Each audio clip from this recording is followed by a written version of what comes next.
All right, for today's short, I've watched the SDS.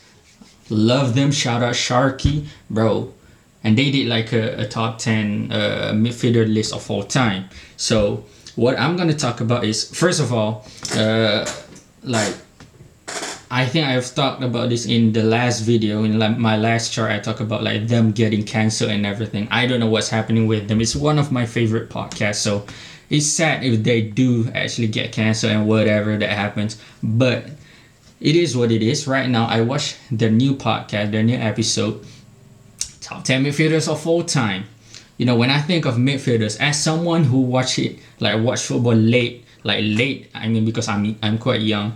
I'm still 19 right now, so I started watching 2010, which for them, for the guys on the SDS pod, starting to watch at 2010 is a criminal, bro. Like, they watched it back in the days, like 2000 and everything. I didn't get to watch these Zidane and everything, but I'm gonna give my opinion only on the top 5, because from the dome, I'm gonna go from the dome right here. Top 5 midfielder of all time. We have to have wait.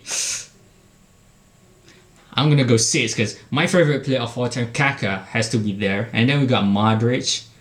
And then we got, this is an old classic. They talked about this, and I got swayed by Faisal, bro. Shout out Faisal, bro. Michel Platini, bro.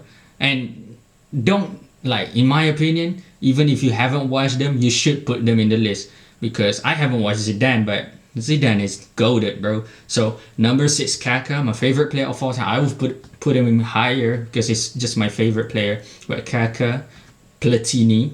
Wait, I said Modric, right? Modric at 5th. Platini at 4th. We got who else? Obviously Xavi and Iniesta as well, and Zidane number 1. I've never I watched most of them, but I've never watched Zidane. I've never watched Platini.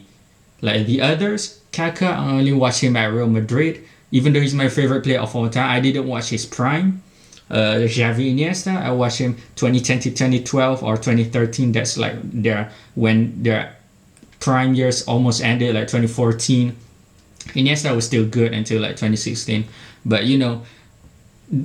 majority of my time watching football, they haven't been there. I'm gonna be honest. And who else? Modric. Modric is the only one where I have actively watched from I started watching until right now, 2022. Modric, 36 years old, is he?